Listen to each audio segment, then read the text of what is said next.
And we are live with Ashley Oken. And I was just telling Ashley that I'm so excited that we get to do this today.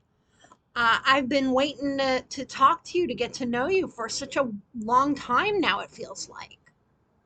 Yeah, it feels like it's much longer than it's been, but either way, I'm very excited to do this. Thank you. Yeah, well, I wanted to talk to you because I really like your attitude, and you're somebody I wanted to get to know because you're open in a way that only young people are, and and you're positive in a way a lot of people aren't. Mm.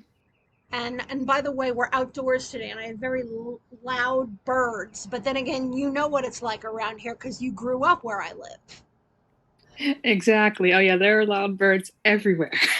Everywhere. But can you tell me a little bit about how you got where you are now and why you wanted to do this? Such a like long road and like I don't want to like give like a really long answer, take up all the Honestly, time. give as long an answer as you want. This is, however long it is, because I just want to know more about you. Oh, okay. Oh, that's so nice of you. Um, so I've always wanted to be in journalism, but I wasn't sure about the entertainment side of it because I had friends who were in it and it just seemed very unstable to me. I was like, Yeah. they don't get work all the time, and like staff jobs aren't too certain. And I was like, I'll never want to do this. And my parents said I should go for teaching. It's much more stable. um, but I ended up majoring in English and journalism in college anyway. And I always thought about having the English major as like a backup because journalism thing didn't work out. I started at my college newspaper. I was writing a lot of like sports articles, and I thought, oh, that's what I want to do. So my first internship was at SNY. It's in New York, sports Yeah, radio, yeah, yeah, sports SNY, station, sure. the Mets, the Jets, all that stuff. Hmm. And I didn't want to do it after a while. Were you a It big was a lot of sports fan? logging tape. It was it just wasn't what I wanted. Um, I really got started in entertainment last year, really, through Really? Cosmopolitan magazine. Yeah, needed a freelancer. I wanted to go into the more op-ed side of things because I thought I wanted to be like a serious journalist and do like a lot of politics, and they didn't have anything open there. So I had to go to entertainment anyway. And I did a lot of like listicles, a lot of like articles, and just like random stuff. At least it was to me. Mm-hmm. And I ended up really liking it. Hmm. So I didn't really have any connections before I started. So I just started like cold calling, cold pitching people until like somebody would just take one of my ideas. And this great music editor, Patrick at MTV, took one of my ideas, which I thought was like so awesome. And it really just snowballed from there. Wow.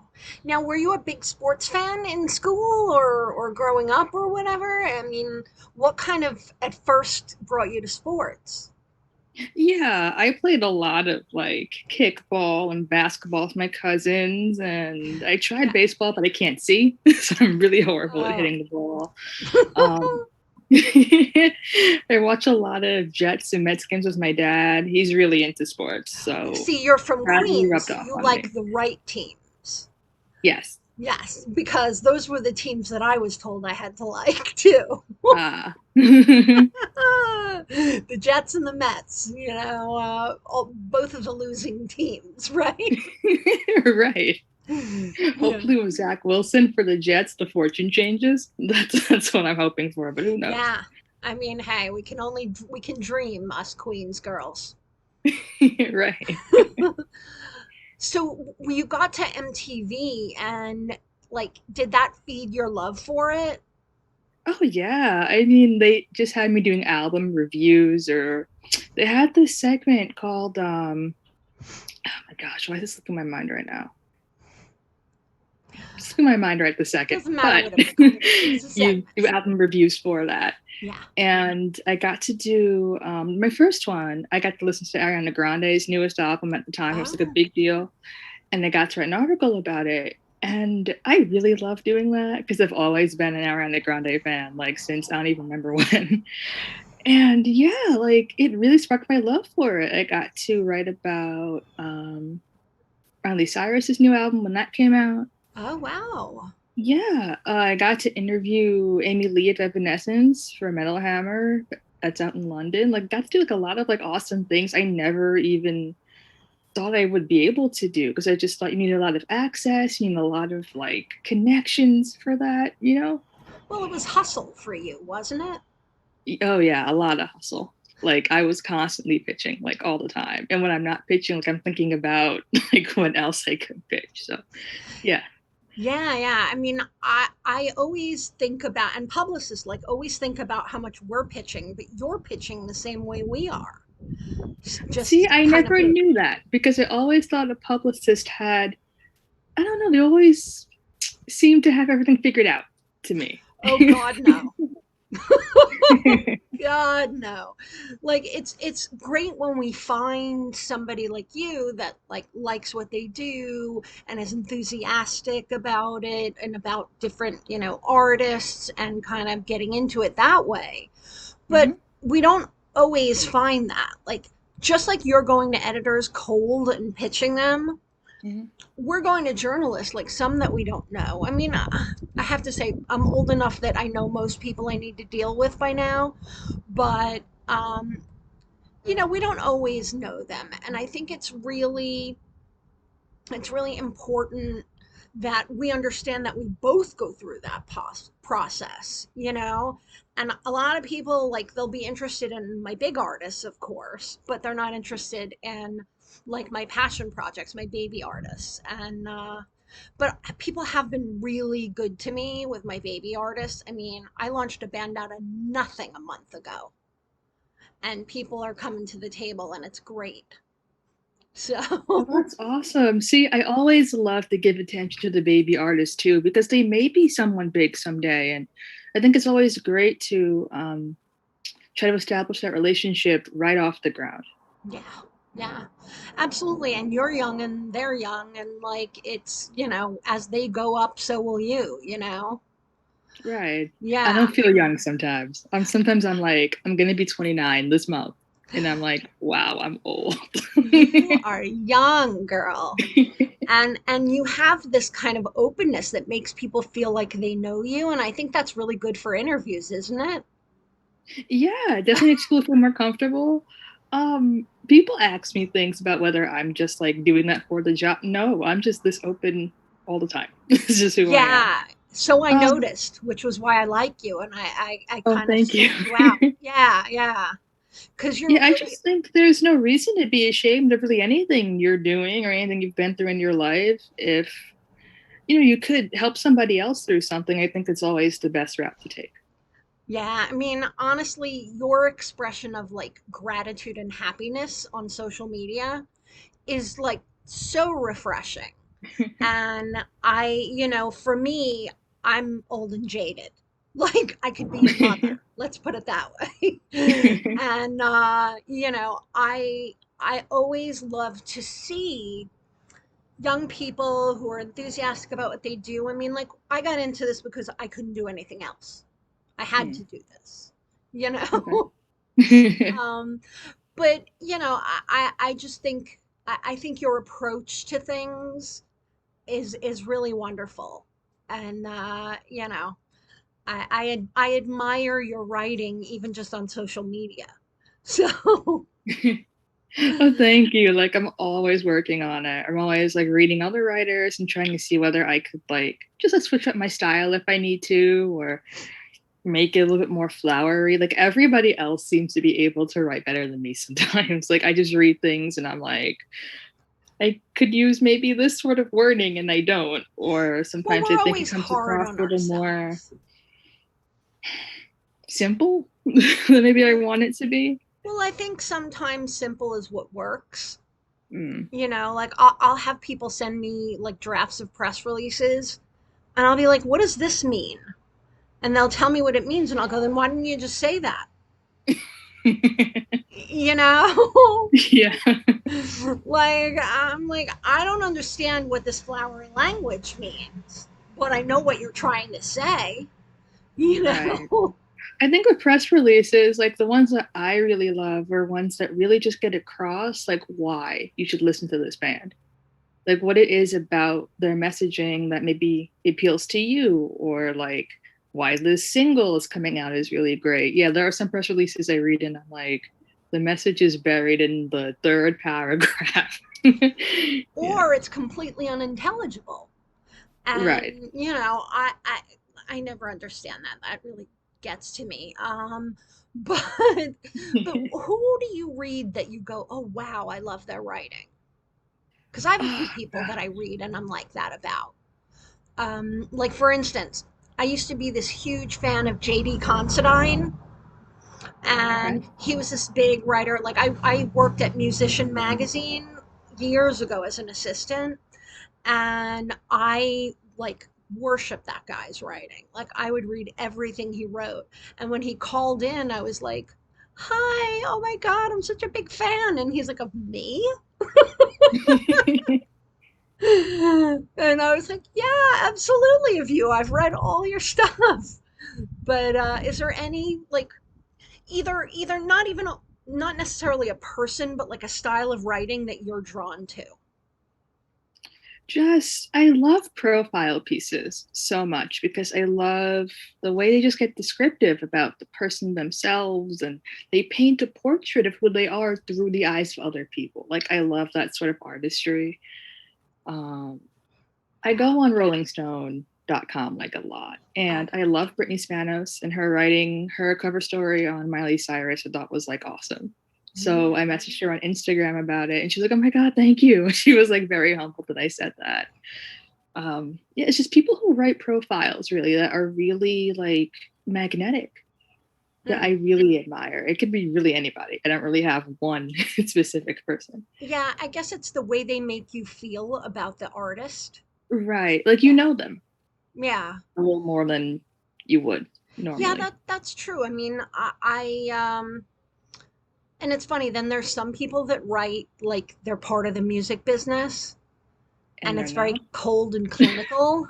And Yeah. then I'm like, okay, yeah, I get that you get the business, like, but there's a person you're talking to, Right. and I don't know, there's a lot of happy mediums I find, but you got to really dig. And I think I've had all of the happy mediums on my show. So, yeah, I mean, I've been really lucky to have some amazing journalists on here, and you are the up and coming one that I admire your hustle. And you what have you done for Daily Beast? Oh, I interviewed Victoria Justice from Nickelodeon, which I Oh, thought was so cool. I didn't know she was the same age as me. I was a little shocked. really? Yeah, just because I feel like when you're watching those sorts of shows and they're on the show and you're on the show, you're not really aware of how old everybody is. Like, I don't like when you're watching it and you're younger, it's just that the people on TV seem like they're older than they are, at least to you. I think as a kid, you just don't have that kind of perspective. Yeah. And you grow up and you're like, wait, Zac Efron's 32, so he's only 4 years older than me. Like it's a little bit of a shock. But she was really fun to talk to. She was really nice. We talked about the arc of her acting career. She had a new movie coming out at the time. We talked about that too. Mm. Her time in Nickelodeon, like it spans quite a few Oh things. yeah. And I really like just loved that. So I thought I really wanted to interview actors a lot more too, because I love just like movies and what draws people to certain roles and like Yeah. what they get out of it. Absolutely. I think it's like a bit of psychology for us. Like Yeah. it's that's kind of why I do what I do too. Like I want to know what makes people tick. I want to know like what's under the hood. How do you find that out in your line of work? Because I feel like for me it would be different. Well, yeah, I mean, you get to directly ask questions. Right. I generally do it by like I'm generally doing it on both ends. Like I want to Hmm. know why the journalist does what they do, and I want to know why my client does what they do. And a lot of times I find it out by listening in on interviews.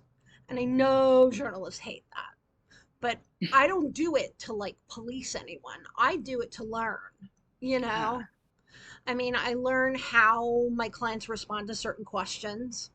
mhm. I learn a writer's style so I know which of my clients to pair them with and which not to. That's smart. Like Okay. there's some people that will ask questions that you my more seasoned artists will be great with, but my baby bands may not really get. Mm, okay. Yeah, so I mean, I listen a lot and I read a lot. So, I find that bands are more open with journalists than they are with me. I always thought it was the other way around because you deal with them a lot more than I would. Right, but I think it's the setting. Mm. Like I'm like, hey, tell me about your hobbies. Tell me about what you like. Tell me, and they're like, oh, I don't want to write all of that down because I give them a questionnaire when I start working with them. The abysmal answers I get from for this questionnaire, you would think they were the most boring people on earth, and like, I know that's not true. So I just ask Oh them no, it's questions not. They're every very time I talk to dynamic and them. artistic and yeah. Yeah. And so I'm like, all right, who likes horror movies?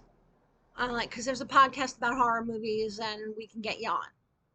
Like, oh yeah, I kind of like. I'm like, kinda or like them, like, like you can't fudge it.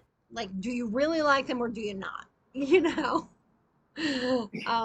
And like I think it's specific in that way. Like, what have you written? Who have you interviewed for Allure? Like, that's a different kind of interview, I would think. It was different. If you know about Boys World, they're like a rising girl group that people are dubbing as like I guess Spice Girls 2.0 in a way, but like for Ah, Generation Z. It was wow. about their makeup routines, their outfits for a video they had just put out recently. Oh, wow. It was leading up into another single they're going to put out later on. And it was very different for me because I don't really write beauty focused pieces. Right. So I had to really sort of like figure out like how am I going to tackle this? Because I was so used to writing about somebody's single coming out or like a new music video or a new movie or something like that. So I was like, this is totally different. But I feel like I did okay. Well, what was your process like? Like, what did you read a lot of the magazine and Yeah, I see how read a other lot of people did it? magazine. Yeah, and I tried to sort of figure out, I guess, what angle they tackle things from and how they would want somebody to write an article. Because I think every magazine has a certain style. Yeah. Every editor likes something different for sure. Yeah, yeah. And like, and that's, I think what's cool about the people you write for is all three of them are so different. Like, Oh yeah, I think it really expands my skill set. Yeah. Yeah, yeah. And honestly, I foresee you doing stuff for like Wall Street Journal and Rolling Stone and all that someday. Like, when you find the thing that you're on fire for, I have a feeling you'll That be means a there. lot. Thank you. I appreciate you saying I, that. I see a lot of people who are kind of over it, and then there's some people who love what they do, and I may act like I'm over it sometimes, but I do love what I do.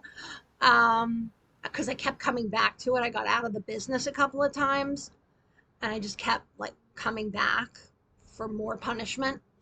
And I find that it shows in your work when you love what you do. And I mean, I also think like, have you found somebody that you were like, I love this artist so much that I want to tell everyone about them, like that nobody knew? Such a great question. Hmm.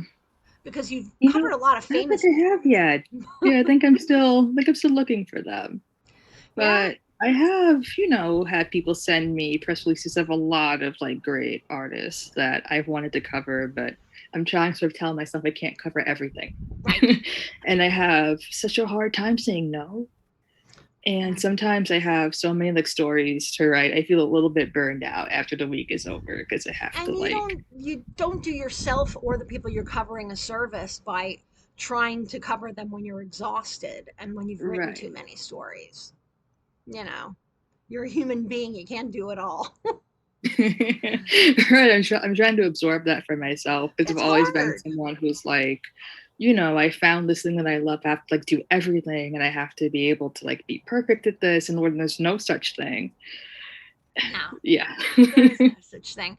But I love that you're trying to nonetheless. But I think it's really important, like what, and I think you're the kind of person that would get this and put this into action. But what you tell yourself is what is, like, and you have a very positive attitude towards like interpersonal relationships and such. I know from your social media, but I was people pleasing for a really long time, feeling like I had to for what I did for a living, and I had to be perfect, and I had to be this and that.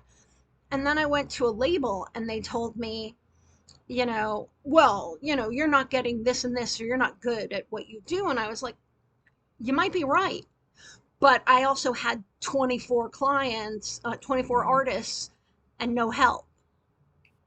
Wow. And then when I left the job and I had 5 artists, I was like, I'm really good at this. I'm getting press again. And I was like, oh, so it's not me, it's them. you know? And I still like, you would think I was old enough to like figure it out for good and implement it into my life, but I don't think people who are perfectionists ever really get there without a little prodding, you know. But don't beat yourself up ever, because the fact that you're out there and you're searching for that band that you love, I think that's the important part. You're right about that. Yeah, you know what? That makes so much sense to me. Like I've related to everything you've said. I've always been somebody who, yeah, really just wants to be perfect at everything. And I think I have to like just answer everybody's emails and do everything for anybody who's asking me to do it. And Mm, yeah, it does really burn you out. And it does, at least for me, take time from my social life for sure. Like yeah. I Well, you have missed have out on one. weekends with my friends. I haven't been dating. I haven't been doing much because I was just so focused on one thing. And yeah, And I'm also, trying to. COVID probably put a real crimp in your style. So, Oh, yeah, yeah, oh yeah, for sure. yeah. Yeah, it's a delicate balance, right? Between like your social life and like your work. I think especially with your work, it's different. Oh, yeah. I have no social life. Like, well, not none, but very little. Like, and most of my closest friends, either I've known most of my life or do what I do for a living and get that I'm not Wow. always around, you know. Um, and yeah, I think people need to understand it. And you come across a lot of people in your young life that don't understand it, and that don't understand why you can't go out and why you can't do this and why you can't do that, and think that your job is cool and glamorous when, yeah, it's cool, but it's definitely not glamorous. You're hunched over a computer, like, Oh yeah, for hours a day, just making sure the sound's right. Yeah. yeah. And yeah, talking to people like yourself and fielding calls about other stuff somebody else is doing. And yeah, it's cool, but glamorous it's not. Yeah, definitely not. Let's see, I have friends from different parts of my life, like from high school, from college, from work, from like the internet, from everywhere. And I think I like to think that most of my friends get it. At least now that I've been doing it for a while, I like to Yeah. think they get it. But there's always going to be one person who's like, yeah, she's just like flaking on me because she doesn't want to hang out with me. And I'm always like, no, I really have to get this story done Yeah, tonight. yeah. And it's always, I was actually listening in on an interview with one of my artists today, and he was saying something really interesting. It's the whole work to live and live to work thing. And like, most people work to live. They work a job they don't like, they work it for X amount of hours, and then at 5 o'clock they close the door to the office and leave and go home. And we don't have that, but we do what we love, Yeah. you know. And I think that, I live to work. I definitely do. I enjoy my job. I enjoy the the few perks that it has. Mhm. And getting to work with people I admire creatively. Oh, And I love the same thing about it. Oh yeah, for sure. Like I love meeting new people all the time.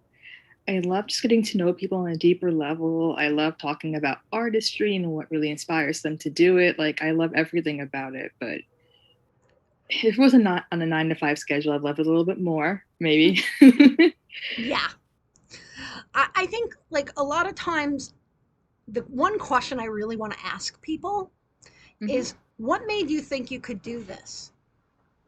You know what I mean? Like, because I was so afraid when I was younger, yet I did go into the music business. My parents did not understand what I did for a living. Like, my dad, his whole life didn't understand. And my mom is just starting to understand because she hears me on the phone all the time. But, I think that it's it's crazy. Like, I think that we have very precarious jobs, like you said in the beginning. And, if I had a kid that was trying to do what I do, I would be like, no, no, you're going to stay in school and you're going to do something completely different. You're not going to like ruin your life with that, you know? Even though I don't really feel that way all the time, but there's no stability. Right. And I think the pandemic definitely opened that up for sure because so many live venues were shuttered and so many people got fired and like lost their jobs. And I was sort of scared about what's going to happen in the magazine business because it's shrinking anyway. But I Yeah. thought, oh, if this is going to shut down the entertainment world, then what am I going to do? It was definitely scary. But people were still But like making movies, right? And TV yeah, shows. but So, yeah. a few movies really came out though Mm, last year. It's really picking back up now. yeah. Oh, but I love like your last question of like what made you think you could do this? Mm, Hubris? You think right. like I on my mean, part. like that's with all of us, like even with the artists, especially with the artists, I feel like my parents were always like, get when are you getting a real job? And I was like, I have a real job, you know. And but you don't understand what it is I do, and I get it. But yeah, it's people don't understand always. And like I always say, were your parents supportive? Like when I interview bands, but were your parents supportive of your journalism? My dad is pretty supportive. My mom was too, but see, she was from Trinidad, so they have a certain idea of what you They're should be hard doing. workers. Yeah. Like being a nurse or like a Right. lawyer or a teacher, anything civil service oriented, because they think that's like stable and that Yeah. gives you some sort of permanency, like in just with working. Well, I get But that she this wants thing, that they for were you. like, Yeah. yeah, that sounds like a pipe dream. Like, don't do that. Right. Right. I mean, and I completely get that she wants that for you. Because, I was interviewing, I think it was Annie Zaleski a few months ago, last season on the show. And I was like, you went to Harvard. If I were your mother, I would have kicked your ass for going into this business. I'm like, you are wasting a Harvard education. And she was like, oh my God, I'm not wasting it. I'm like, no, no, no, I get it. But like, I mean, like, I didn't go to Cornell because I knew I was going to be in the music business. So, but it was funny. She was laughing. I was like, yeah, I'd probably kick your butt if I was your mother. I probably would too. I'm not even her mother. Right.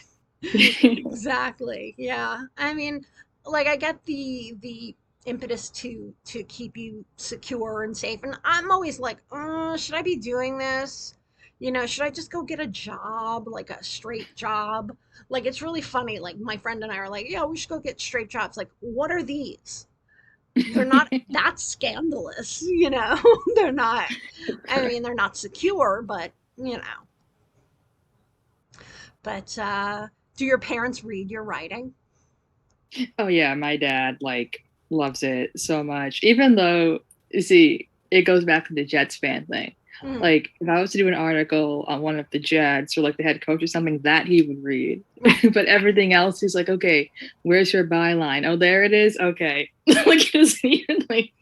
Yeah. But I don't take it personally. I know he's still very like supportive of everything, Oh and yeah. sometimes things happen when you're reporting on something, and Right. I go to him with like everything. He's always calming me down and not Oh, telling someone not to like freak out about it. It helps. that's really sweet.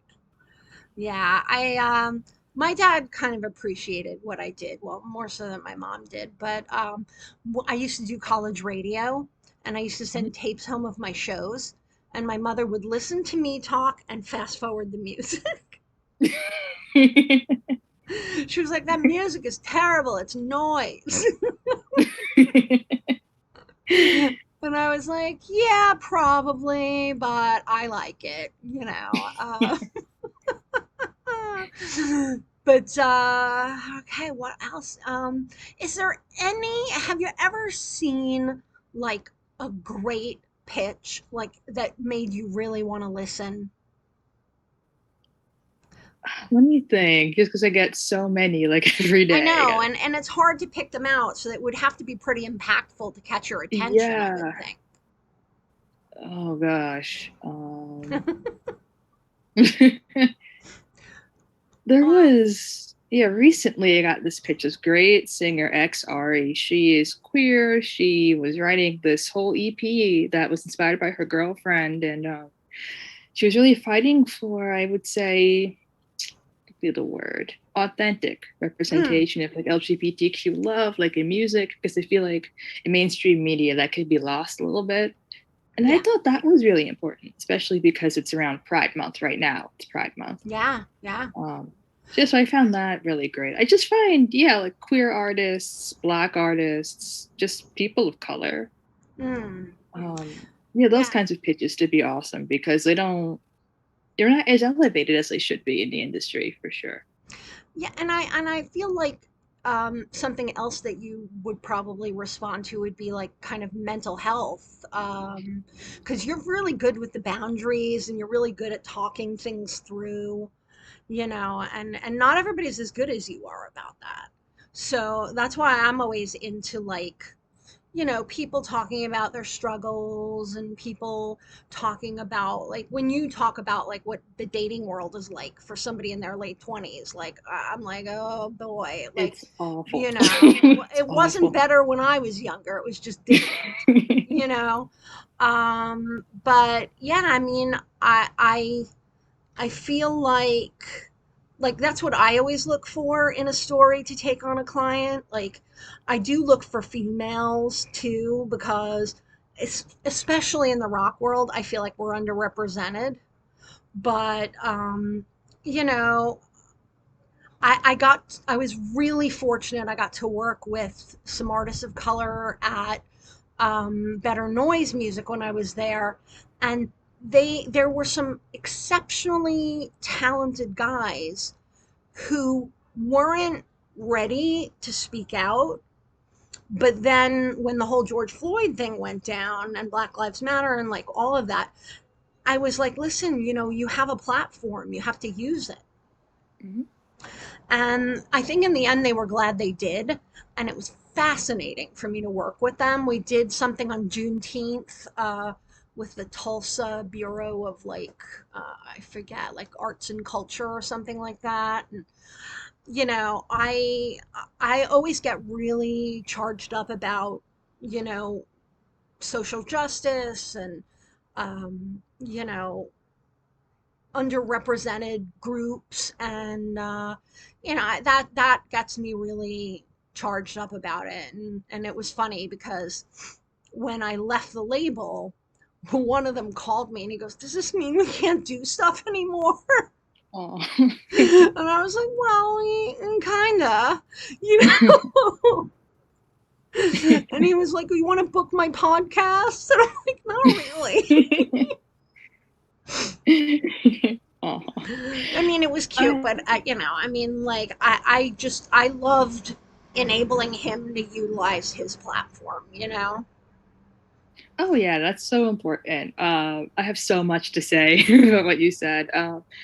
In terms of mental health, that's definitely something I look forward to. I'm really passionate about destigmatizing it, just because my own family, there's a long history, um, and I just think that it shouldn't be something people should walk around being ashamed of. I mean, whatever you need to get through the day, whatever you need to better your mental health is totally fine, and nobody should make you feel bad about it.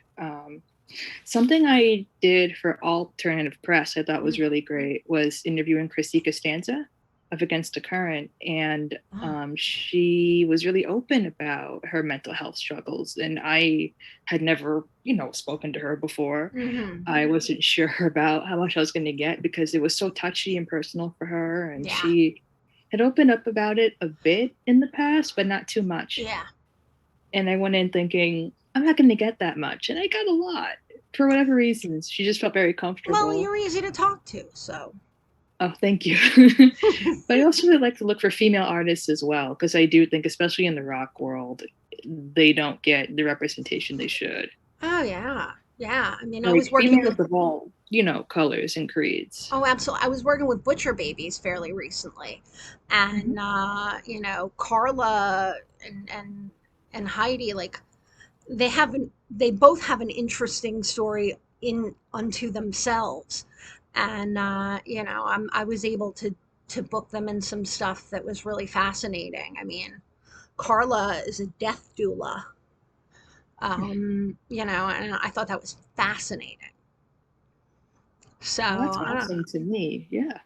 Yeah, I mean, everyone's got a story, and I think the mental health stories for me, because also in my family it runs too, and I find that popular culture misrepresents mental illness, so therefore a lot of people don't understand what it's like.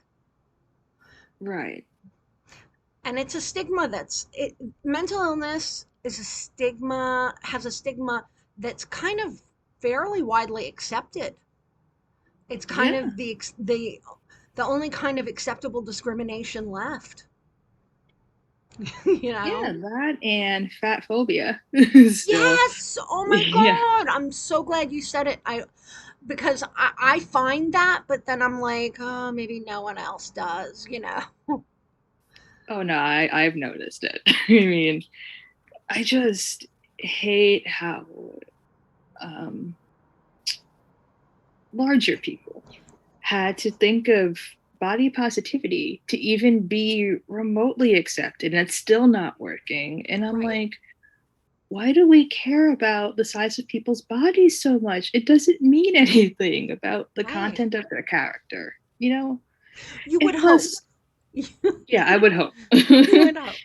And plus, women especially, like, we're not made to be sexually attractive or a 10, as Donald Trump would say, like, all the time. Like, we're human beings. We fart, we, like, curse, we do whatever. Like, it's totally fine, Yeah. It's something that really grinds my gears, honestly. Yeah, me I just too. wish that all women of every shape were accepted for exactly what they were, and men too, because men deal with that in their own, I guess, like, yeah, in a different way, maybe, but Yeah, it's there maybe a for them. little. Yeah. Yeah, I agree with you completely. I think it's rough. And those are the two most accepted discrimination, points of discrimination. Well, and then, all right, I'm not going to get into it because I don't want to get into politics, but then Jews too. But, like, whatever. I'm not going to go there.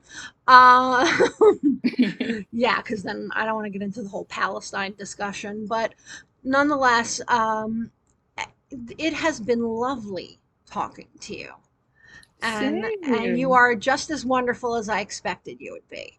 Oh. So, and we must do this again, and we must Oh, do for this sure. personally again too. And yeah, well, best of luck with all your hustling and all your hard work. And you're awesome, and I'm a big fan. Oh, thank you so much. I really appreciate that. Best of luck with your bands too. And Ah, thank um, you. Yeah, I mean, we'll yeah, like it's eventually. hard out there, but Yeah. Well, you know what? you've got I've this. not found it so hard.